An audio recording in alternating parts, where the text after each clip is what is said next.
नमस्कार, मैं शालिनी सिंह आप सभी का बहुत बहुत स्वागत करती हूँ। लेकर हाजिर हुई हूँ हमेशा की तरह आज एक बार फिर आप सभी का अपना पसंदीदा कार्यक्रम भगवान प्रकट हो। भगवान प्रकट हो कार्यक्रम में हम बहुत सारी चर्चाएं कर रहे हैं जो आप तक पहुँचा रहे हैं। ये कार्यक्रम उसका एक ज़रिया बन रहा है। आइए आज एक बार फिर से एक ऐसी बात जानने की कोशिश करेंगे जिसके बारे में हमेशा पवन जी से सुनते आए हैं और इसी सवाल का जवाब आज हम लेंगे। लेकिन उससे पहले आइए स्वागत करते हैं पवन जी का और कार्यक्रम की शुरुआत करते हैं। पवन जी आपका बहुत बहुत स्वागत है। नमस्कार। स्वागत है। नमस्कार। पवन जी, मुझे लगता है कि एक व्यक्ति को जीने के लिए या संसार के सभी सुखों को देखने के लिए सबसे ज़्यादा ज़रूरी अगर किसी चीज़ की है वो है सांसें। यहाँ तक कि जो हमारी मूलभूत आवश्यकताएं आती हैं वो भी इसके बाद की हैं। रोटी कपड़ा और मकान इसके बाद की, सबसे पहले तो सांसें होंगी। सांसें नहीं होंगी तो फिर ये वस्तुएं भी मेरे लिए बिना किसी मोल की हैं। लेकिन आप कहते हैं कि सांसों से भी ज़्यादा ज़रूरी है भगवान का आना। क्यों? बस बहुत सही प्रश्न किया आपने। हम लोग इस अभियान में कहते हैं कि सांसों से भी ज़्यादा ज़रूरी, सांसों से ज़्यादा ज़रूरी भगवान कैसे हो गया। जैसे आपने कहा कि रोटी कपड़ा मकान और सांसें हमारी ज़रूरत है। सांसें हम देख रहे हैं कि आप एक हॉस्पिटल में देख लीजिए, वहाँ पर हम कहते हैं रोटी भी है, बाजू में खाना पड़ा है, कपड़ा भी है, होगा व्यक्ति के पास में कोई कपड़े की कमी नहीं है, मकान भी है, अच्छा सा वो हॉस्पिटल में मकान है, एयर कंडीशन कमरा है। और जिसे हम कहते हैं कि भाई मकान के बिना आदमी, अपन देखते हैं ज़िंदगी भर लोग रह लेते हैं, आसमान के नीचे भी रह लेते हैं, कपड़े के बिना भी जैसे तैसे गुजारा कर लेते हैं, रोटी के बिना भी गुजारा कर लेते हैं। कई लोग देखते हैं कि कई दिन का व्रत रख लेते हैं, पानी के बिना भी कुछ दिन निकाल लेते हैं। लेकिन सांसें, यानी कि आप समझ लीजिए जिसे हम कहते हैं ऑक्सीजन, प्राणवायु, ऑक्सीजन के बिना हम एक मिनट भी नहीं रह सकते हैं। उसके बिना हमारा जीवन संभव नहीं है। तो सांसों से मतलब कि वहां पर इस प्राणवायु, इस सांसों, इस ऑक्सीजन से ज़्यादा ज़रूरी हमारे लिए कुछ भी नहीं है। तो ऑक्सीजन से ज़्यादा ज़रूरी भगवान कैसे हो गए, इसका एक बहुत छोटा सा हम उदाहरण देख सकते हैं कि हम तमाम ज़िंदगी में कई बार हम देखते हैं कि एक व्यक्ति पड़ा है और उसके बाजू में ऑक्सीजन का सिलेंडर भी पड़ा है, जिसे हम कहते हैं वेंटिलेटर भी पड़ा है। हम उसके अंदर से ऑक्सीजन देते हैं, ऑक्सीजन लेते हैं, मतलब हम वो प्रक्रिया भी, लेकिन उसके बावजूद भी सब कुछ है वहाँ पे, ऑक्सीजन भी है, पानी भी है, कपड़ा भी है, मकान भी है। वो सांसों से भी ज़्यादा ज़रूरी क्या है कि डॉक्टर वहाँ पर हाथ खड़े कर देता है कि अब मेरे पास कुछ नहीं है, उस पर कपड़ा उड़ा देता है। बिल्कुल। तो सांसों से ज़्यादा वह परमपिता जरूरी है, वह घट घट का वासी, वह परमात्मा जिसके कारण हम जीवित हैं, जिसके वजूद से हमारा वजूद है। अगर हम खाली इन सांसों के, इस ऑक्सीजन से ही हम जीते तो ऑक्सीजन की तो कोई कमी नहीं है संसार में। स्पेसिफिकली हम उसको और प्यूरिफाइड कर करके ऑक्सीजन के सिलेंडर भी बना चुके हैं, जिससे हम देखते हैं हॉस्पिटल में जाते ही नाक पर लगा दिया जाता है। लेकिन उसके बावजूद भी वह व्यक्ति चला जाता है। वह परमपिता, वह ईश्वर, वह खुदा, वह गॉड, वह वाहेगुरु, जिसके कारण हम में चेतनता है, जिसके बाद में वह हमें कपड़ा उड़ा दिया जाता है कि भाई अब इसमें कुछ भी नहीं रहा। तो वह जो सांसों का मालिक है, वह जो रोम रोम का मालिक है, वह हर कण का जो मालिक है, वह जो परम सत्ता है, वह जो सर्वसमर्थ भगवान है, ईश्वर है, खुदा है। तो इसीलिए इसमें कहा जा रहा है कि वह सांसों से, ऑक्सीजन से भी ज़्यादा ज़रूरी भगवान तू है।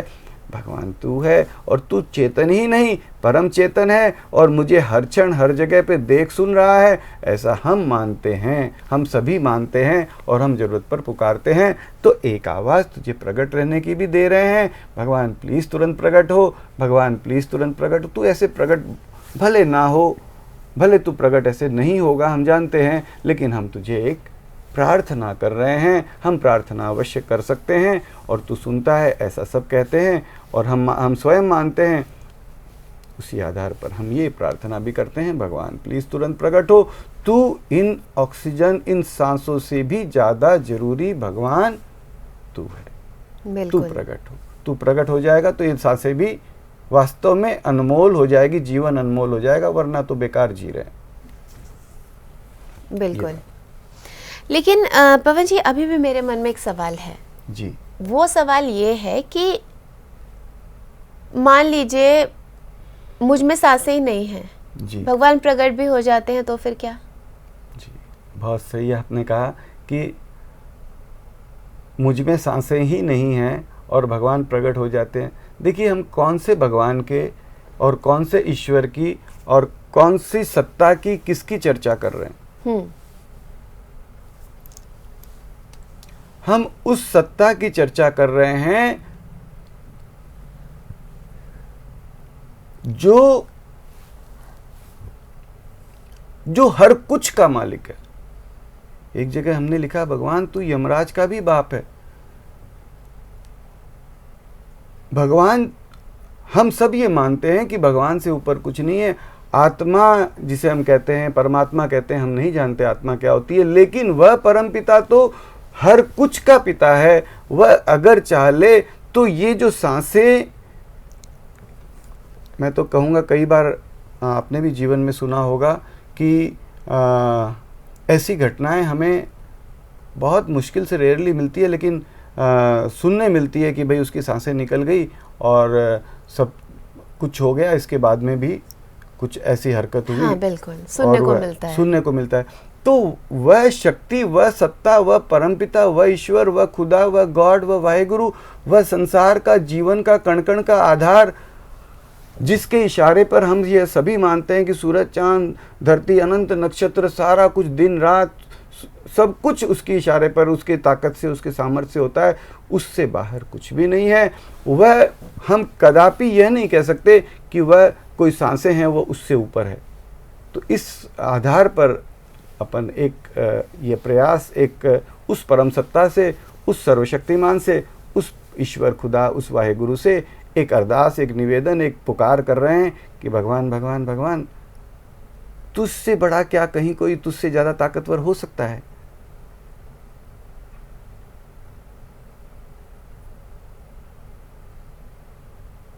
जिसने सब कुछ बनाया, जिसमें से सब निकले हैं, ऐसा हम सब कहते हैं। वह अगर चाह ले तो सब कुछ कर सकता है। हम उससे कहते हैं, भैया भगवान तू प्रकट हो, प्लीज़ तुरंत प्रकट हो, प्लीज़ तुरंत प्रकट हो, प्लीज़ तुरंत प्रकट हो, प्लीज़ तुरंत प्रकट हो। हमारा एक निवेदन है, मूर्खता भरा ही सही, एक प्रयास, एक निवेदन, एक पुकार है। हम जाएंगे, हमारा एक ही नारा है, जाएंगे इस दुनिया से। तू सुन रहा है ना, तुझे सुना के जाएंगे, जाएंगे एक जहाँ से, परंतु तुझे पुकार कर जाएंगे, तुझे पुकार कर जाएंगे। भगवान प्लीज़ तुरंत प्रकट हो। और हमारी आवाज़ कम पड़ रही है, हम हमारे भाई से भी कह रहे हैं, भैया तू भी एक आवाज़ लगा। कल मैं नहीं रहूँगा, लेकिन आप तो रहेंगे। मैंने कल आपसे कहा, आपने और 4 आदमी से कहा, मैंने हजारों लाखों लोग इसमें मान लीजिए अगर जुड़ गए, मैं कल चला गया तो सारे लाखों लोग तो नहीं चले जाएंगे।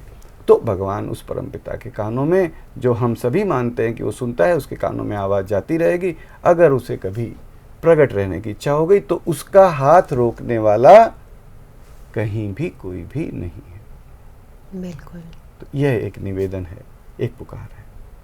बिल्कुल, और ये निवेदन है, ये पुकार है, और यही अपने आप में ये कार्यक्रम है कि हम इस धरती से जाएंगे, लेकिन हाँ, ईश्वर को पुकार कर जाएंगे, प्रकट रहने वास्ते, बिना भ्रम के प्रकट रहने वास्ते, और तुरंत प्रकट रहने वास्ते, ना रहे उसकी मर्जी। बिल्कुल, और पुकारेंगे हम बिना भ्रम के उन्हें प्रकट रहने के लिए पुकारेंगे। और यहाँ पर एक और बात, एक और सवाल इसी में से निकल रहा है। इस सवाल का जवाब भी मैं पवन जी से लेना चाहूँगी। पवन जी, क्या ये बात सिर्फ हम मानव योनि पर ही लागू होती है, या फिर यही बात जो पशु पक्षी कीट पतंग इन पर भी लागू होती है कि उनके लिए भी सांसों से ज़्यादा ज़रूरी है पुकार लगाना?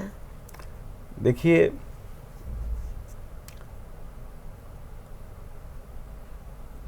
हमारा इस पुकार में एक निवेदन यह है कि केवल हम ही नहीं, मानव ही नहीं, हर जीव पुकारे। आप कहेंगे हर जीव कैसे पुकारे? हर जीव कैसे पुकारे? यह हम नहीं कहते हैं कि भाई उनको समझ है और वो भी भगवान को उनके सांसों से ज़्यादा ज़रूरी है। हाँ, भगवान हर चीज़ से ज़्यादा ज़रूरी है, ये हम कह सकते हैं। और हम ये कह सकते हैं कि हमारा ये निवेदन हो सकता है, जैसे आप कहते हैं, आपने देखा होगा कोई लोग तोता पालते हैं, मिट्ठू पालते हैं, उसको बोलते हैं मिट्ठू राम राम बोल, मिट्ठू राम राम बोल।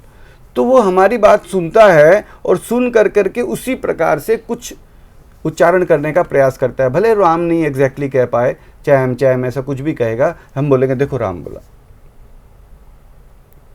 उसी प्रकार से आपने सुना होगा कि गायों के जो तबेले जैसे होते हैं, उसके अंदर भी आजकल के ज़माने में ये एक विश्लेषण करके पाया गया कि अगर वहाँ पर म्यूजिक बजाई जाती है तो गायें दूध ज़्यादा देती है। यानी कि गायें भी सुनती है, श्रवण शक्ति है, वो भी सुनती है।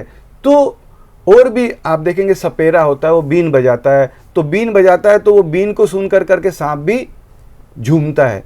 यानी कि जो हम बोलते हैं वह जीवों तक भी वह आवाज़ जाती है, जीव भी उसे सुनते हैं।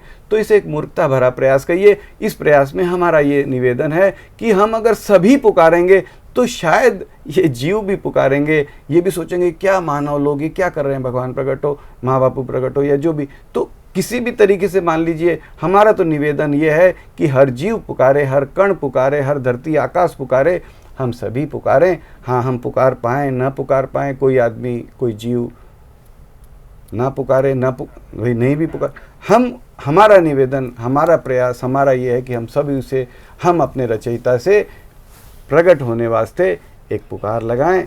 और यही पुकार का अभियान है कि हम उसे प्रकट होने वास्ते पुकार लगा करके इस संसार से जाएंगे। भगवान प्लीज़ तुरंत प्रकट हो, माँ बापू प्लीज़ तुरंत प्रकट हो, माँ बापू प्लीज़ तुरंत प्रकट हो।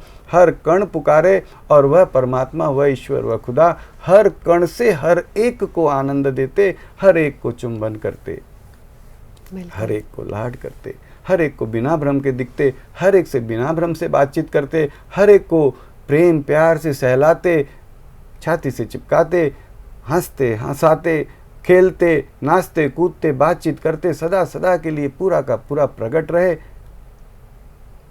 क्या हम कह सकते हैं कि वह परमपिता बिल्कुल चाहे और नहीं कर सकता है?